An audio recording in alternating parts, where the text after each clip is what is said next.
গল্পের নাম সে আছে নয়নতারায়। গল্প লেখিকা উন্মনা মুখার্জি লাহিড়ী। ড্রাইভারকে এসিটা অন করতে বলে শ্রান্তিতে গাড়ির পিছনের সিটে গায়ে এলিয়ে দেয় শর্বরী। আজ শরীর সঙ্গ দিচ্ছে না, তবু একবার যেতেই হবে মেয়ের শ্বশুরবাড়ি। সকালবেলায় রাইয়ের ফোন এসেছিল ওর বাপির কাছে। শরীর ভালো নেই কন্যের। শর্বরীর স্বামী ব্যস্ত ডাক্তার প্রতীক মিত্র। খবরটুকু তাকে সরবরাহ করে দিয়েই নিশ্চিন্ত। এত বছরের অভ্যস্ত দাম্পত্যে মুখ ফুটে আলাদা করে আর কিছু বলতে হয় না। শর্বরী ঘাড় নেড়ে আশ্বাস দিয়েছিল সে যাবে সন্ধেবেলায় গল্ফ গ্রিনে, রায়ের শ্বশুরবাড়ি। রাইও পেশায় চিকিৎসক ওর বাবার মতো। ওর মেডিকেল কলেজে সিনিয়র এক ডাক্তারের সাথে 1 বছর হলো বিয়ে হয়েছে। আজ খুব সকালে শর্বরীর ছেলে রাজ কলেজে বেরিয়ে গেল। বাড়িতে পিসি শাশুড়ি এসেছেন। তারপর নিজের স্কুল সামলে আর পেরে উঠছে না। গাড়ির গতিতে আর শীততাপ নিয়ন্ত্রিত যন্ত্রের আমেজে সে প্রায় ঘুমিয়েই পড়েছিল। গন্তব্যে এসে ড্রাইভারের ডাকে তন্দ্রা ভাঙল। প্রতিবারের মতোই রায়ের শ্বশুরবাড়ির বিলাসবহুল ফ্ল্যাটে ঢুকে মিলল নিরুত্তাপ অভ্যর্থনা রায়ের শাশুড়ি মা ও দিদি শাশুড়ির কাছ থেকে। একটু পরে তাঁরা অন্দরমহলে ডাক দিলেন, রায়, তোমার মামনি এসেছেন, ড্রয়িং রুমে এসো। জানাই ছিল শর্বরীর। রাই এসে মামুলি 2-1 কথাবার্তার পর বিশ্রাম নিতে চলে যাবে ভিতরে। তবু এটুকুর জন্যই আশা। অসুস্থ মেয়েটার খোঁজ না পেলে মা বাবার মন শান্ত হয় না। ভাইরাল ফিভারে একেবারে কাহিল হয়ে পড়েছে রাই। শুকনো মুখে রাই এসে শর্বরীকে অবাক করে বলে উঠল, আমি জানতাম মামনি, তুমি ঠিক আসবে। বাপির তো আর সময় হবে না। আমার সাথে আমার ঘরে চলো। প্রয়োজন ছাড়া মেয়ের আহ্বানে এই প্রথমবার রায়ের শয়নকক্ষে প্রবেশ করল রায়ের মামনি শর্বরী মিত্র। বিয়ের পর শ্বশুরবাড়ি এসে ছোট্ট রায়কে আপন করে নিয়েছিল শর্বরী। রায়ের সাথে হাসি মজা দুষ্টুমিতে শর্বরীর মনে জমে থাকা মন্দ লাগার মেঘেরাও আস্তে আস্তে দূরে সরে গিয়েছিল। তার বিয়ের সময়কার 6 বছরের ছোট্ট রায় আজ মধ্য 28-এর পরিপূর্ণ যুবতী অনিকেতের ঘরণী। রায়ের 5 বছর বয়সে রায়ের মা অর্থাৎ প্রতীকের প্রথমা স্ত্রী যশোধরা দুরারোগ্য হার্টের অসুখে মারা যায়। যশোধরা ছিল অত্যন্ত মেধাবী ছাত্রী, প্রতীকের সহপাঠিনী। মায়ের মতো ক্ষুরোধার বুদ্ধি পেয়েছে রায় এবং এত অল্প বয়সেই একজন প্রথম সারির স্ত্রীরোগ বিশেষজ্ঞ হিসেবে নামযশ ছড়াচ্ছে রায় ওরফে যাজ্ঞসেনী মিত্রর। রায়ের মা নাকি জীবনে কোনোদিন পরীক্ষায় দ্বিতীয় হয়নি। রায় একেবারে তার মায়ের ছাঁচে ঢালা। যত বড় হতে লাগলো নরম সরম আহ্লাদী মেয়েটার খোলস ছেড়ে প্রকট হতে থাকলো যশোধরার মতো ব্যক্তিত্ব, বাগ্মিতা, তুখোড় বুদ্ধিমত্তা। রাত্রে বিছানায় শুয়ে সে শর্বরীর মনে হলো আজ যেন একটুর জন্য হলেও তার ছোট্ট রাইকে সে ছুঁতে পেরেছিল। শর্বরীর ন্যাওটা, শর্বরীর আঁচল ধরে ঘুরে বেড়ানো রাই যেন কিভাবে বদলে গিয়ে অচেনা একজন নারী হয়ে উঠল সময়ের সাথে সাথে। শর্বরী ও প্রতীকের বিয়ের অন্যতম শর্ত ছিল শর্বরীকে রায়ের মা হয়ে উঠতে হবে।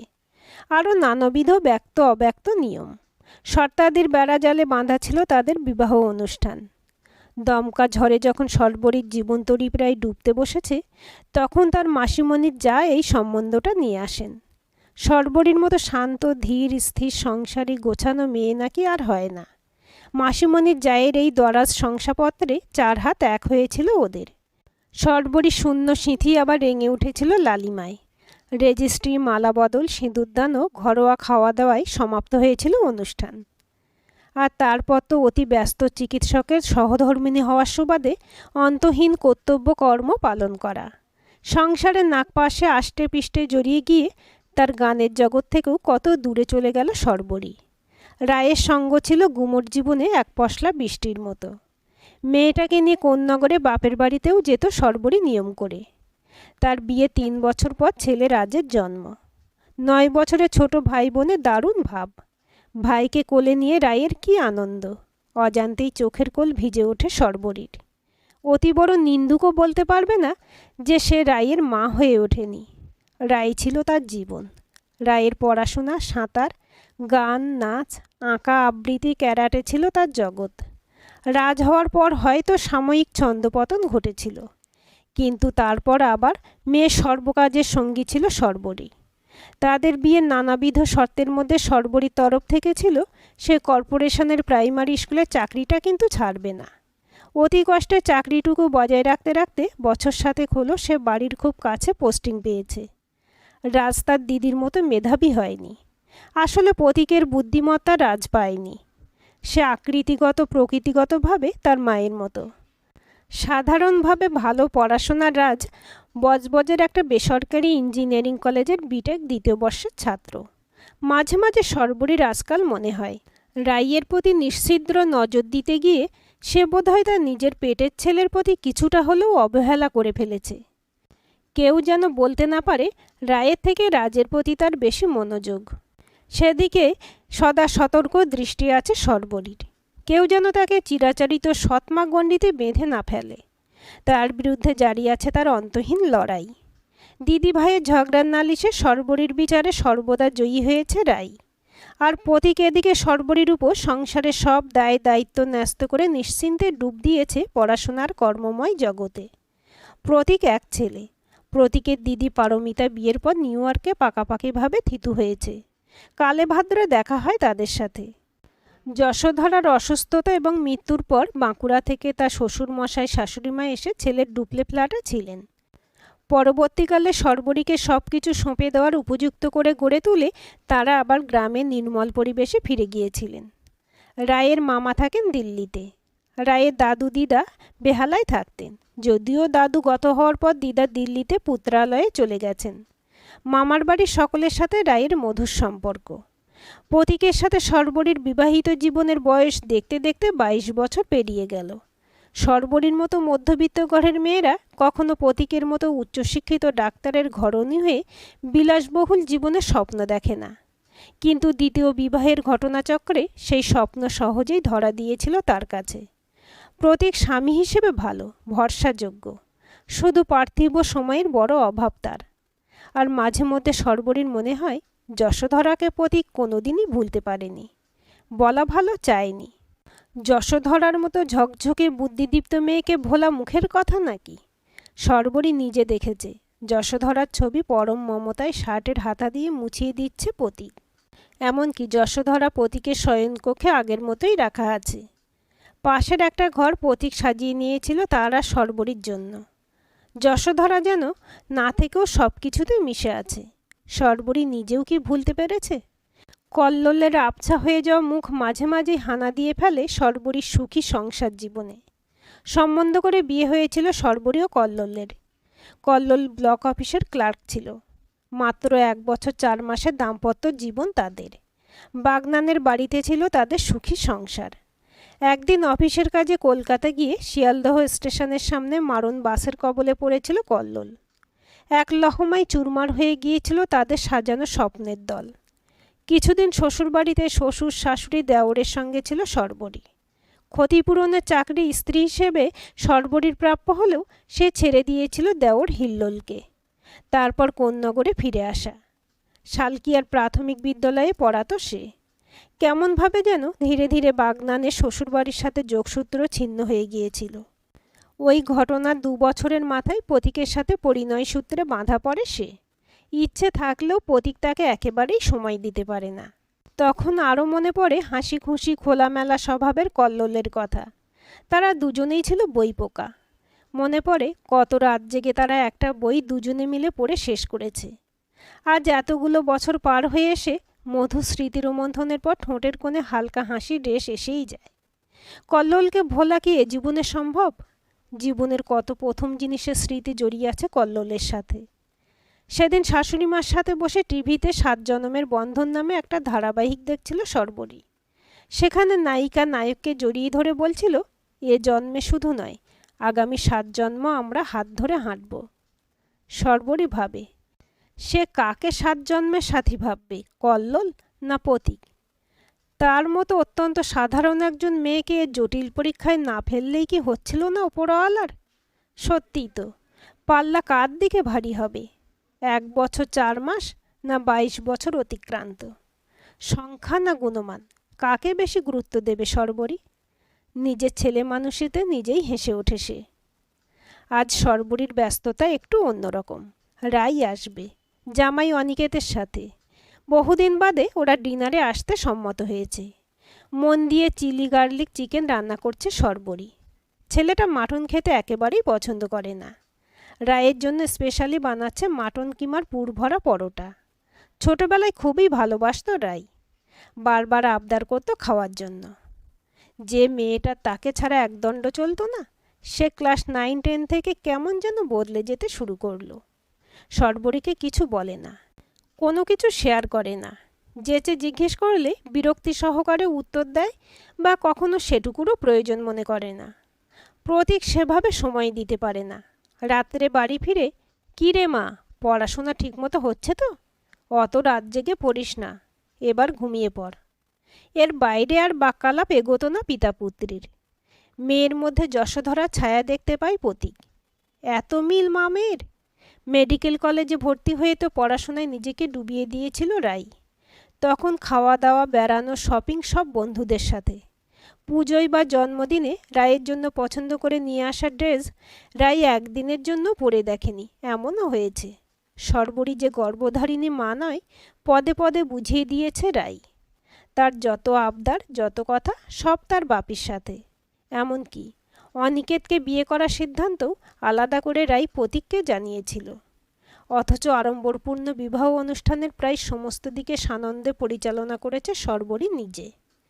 বিয়ের পর এ বাড়িতে আসা রাই খুবই কমিয়ে দিয়েছে।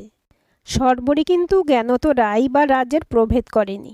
ছোট্ট রায়ের ভিতর দিয়েই তো তার অতৃপ্ত মাতৃত্ব, তার কন্যা সন্তানের ইচ্ছা পূর্ণ হয়েছিল। রাই তাকে মামনি বলে, তাই রাজকেও মামনি বলতে শিখিয়েছে, মা নয়। শর্বরীর আজকাল মনে হয় সে ভস্যে ঘি ঢেলে গেল। তার শাশুড়ি মা এখন তাদের সাথে থাকেন। শ্বশুরমশাই গত হয়েছেন 4 বছর হতে চলল। তিনি তো শর্বরী রায়ের সম্পর্ক দেখে শখেদে বলে ওঠেন, একদম মায়ের ধারা পেয়েছে, কাউকে গ্রাহ্য করে না। শর্বরী বোঝে শহুরে কেতায় মানুষ হওয়া উচ্চাকাঙ্ক্ষী ডাক্তার পুত্রবধূর সাথে সেভাবে মানসিক বন্ধন গড়ে ওঠেনি প্রতিভা দেবীর। বরং শর্বরী তার অনেক কাছের। আজ দিদি আসবে বলে রাজও খুব খুশি। প্রতীকও নার্সিংহোম চেম্বার সেরে তাড়াতাড়ি আসবে বলেছে। মন্দ লাগাকে মনে পাকাপাকিভাবে ঘর বসত করতে দেয়নি শর্বরী। কুপুত্র যদি বা হয়, কুমাতা কখনো নয়, এই আপ্তবাক্যে বিশ্বাসী সে। যখন কেউ ডাক্তার হিসেবে রায়ের সুখ্যাতি করে, অকৃত্রিম ভালো লাগায় মন ভরে যায় তার। মা হিসেবে গর্ব অনুভব করে। ওই যে কলিং বেল। হৈ হৈ করে ঘরে ঢোকে রাই ও অনিকেত। কফি স্ন্যাক্স দিয়েছে শর্বরী। শ্বশুর জামাই আসন্ন নির্বাচন আর ক্রিকেট আলোচনায় মগ্ন। ঠাম্মির ঘরে রাজ রাই খুনসুটি করছে। রাতের খাবারের আয়োজন কমপ্লিট। সবাই খেতে চাইলেই গরম গরম পরিবেশন করে দেবে শর্বরী। সঙ্গে রয়েছে তার সাহায্যকারিণী মিনুদি। নিজের ঘরের আলমারি থেকে হস্তশিল্প মেলায় রায়ের জন্য কেনা পোড়া লাল রঙের সিল্কের উপর কাঁথার কাজ করা শাড়িটা বের করছিল শর্বরী। এমন সময় রায় পায়ে পায়ে এসে খাটে বসে। দু একটা মামুলি কথার পর বলে ওঠে, মামনি, ও বাড়িতে গিয়ে তোমাকে খুব মিস করি। শর্বরীর মনটা হু হু করে ওঠে। এ তো মা ও বিবাহিতা মেয়ের চিরন্তন গাথা। দুজনে পরস্পরকে জড়িয়ে ধরে বসে থাকে।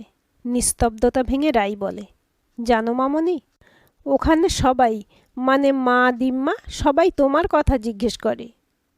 তুমি আমার সাথে কেমন ব্যবহার করো, এই সব। তা আমার বোকা মেয়েটা কি বলে? মামনি বাজে, মামনি পচা। পাল্টা প্রশ্ন করে শর্বরী। রাই বলে, তুমি তো আমার মা, আমার যশোদা মা। তুমি তো আমায় খাইয়ে মাখিয়ে পরীক্ষার সময় আমার সাথে রাত জেগে জ্বর হলে সারা রাত মাথায় হাত বুলিয়ে দিয়ে বড় করলে।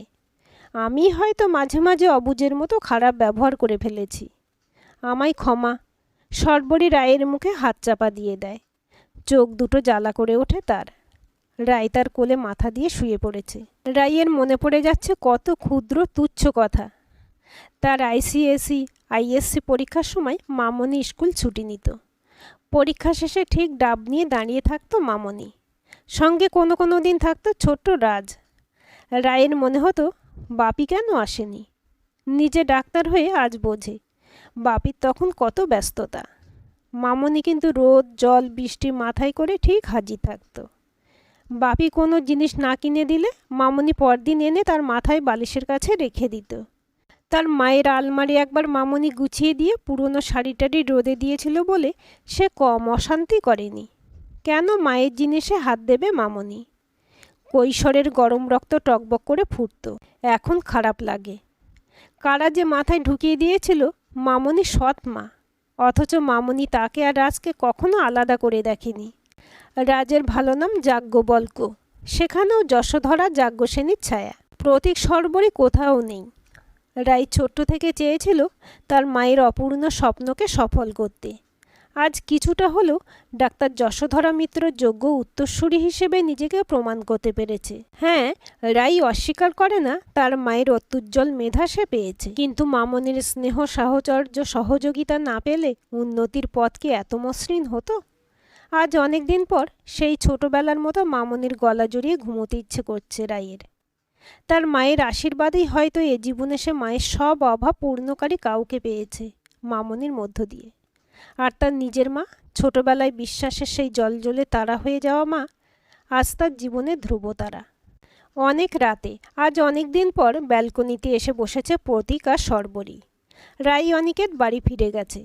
তাদের বারংবার অনুরোধেও ওরা থাকতে পারেনি, তবে খুব তাড়াতাড়ি এসে কদিন থাকবে কথা দিয়ে গেছে। রায়ের কথা প্রতীককে জানিয়ে সর্বরী বলে, আমাদের মেয়েটা আগের মতো হয়ে গেছে গো। প্রতীকেরও এই মনোমালিন্য ব্যক্তিত্বের সংঘাত ভালো লাগতো না। আজ তারও নির্ভার লাগছে। সর্বরী তো তাদের সংসারের চালিকা শক্তি। কত প্রতিকূল অবস্থাতেও সর্বরী পাশে আছে বলে নিশ্চিন্তে মানব সেবার কাজ করে যেতে পারে প্রতীক। কোথাও যেন জয়ের ছোঁয়া লাগে সর্বরীর মনে। মেয়েবেলা থেকেই ছোট্ট একটা সুখী পরিবারের স্বপ্ন দেখত সর্বরী। কিছুদিনের জন্য পেয়েও ছিল কল্লোলকে, কিন্তু বিধাতা তার ললাটে বোধহয় অন্যরকম লিখন এঁকেছিলেন। অকাল বৈধব্য, আত্মীয় স্বজনের হা হুতাশ, শূন্যের মাঝে পথ চলা যেন নিয়তি হয়ে গিয়েছিল তার। তারপর আলাদিনের দৈত্য এনে হাজির করল তাকে প্রতীক মিত্রের সহধর্মিণী হিসেবে। জীবন তার আমূল বদলে যেতে থাকলো। অনেক বছর আগে রাই তখন ছোট, রাত জন্মায়নি। একদিন রাইকে নিয়ে গানের স্কুল থেকে ফিরছে। হঠাৎ রাস্তার ওপারে ডাক শুনল, বৌদি। সেই শেষ দেখা হিল্লোলের সাথে। রাই ওর মেয়ে শুনে অন্য সবার মতো অবাক চোখে তাকিয়েছিল হিল্লোল। কল্লোলতার পরিবারের সাথে সারা জীবন পথ চলার অঙ্গীকারবদ্ধ হয়েছিল সে। সেসব কথা জলকল্লোলেই হারিয়ে গেল। এত জটিল সম্পর্কের আবর্তে মাঝে মধ্যে প্রাণটা হাঁপিয়ে ওঠে তার। হিল্লোল তার একটা আঙ্কেল হয় বলে রায়ের কৌতূহল নিবৃত করেছিল সেদিন সর্বরী। মনের চোরা কুঠুরিতে খুব যত্ন করে সে তুলে রেখে দিয়েছে এই হারিয়ে যাওয়া আলোর কণাগুলিকে। রাজকে পেয়ে তার জন্ম যেন সার্থক হয়েছিল। আর আজ বোধহয় সে প্রকৃত অর্থে রায়েরও মা হয়ে উঠল। তার ঐকান্তিক ইচ্ছা বৃথা যায়নি তাহলে। এত চড়াই উতরাই পেরোতে পেরোতে সর্বরী আজ শীর্ষ চূড়ায়। আজকের গল্পটি কেমন লাগলো কমেন্ট করে জানাবেন। ভালো লাগলে লাইক, হাইপ, শেয়ার করবেন। আর চ্যানেলটি সাবস্ক্রাইব করে বেল আইকনটি ক্লিক করে রাখতে ভুলবেন না।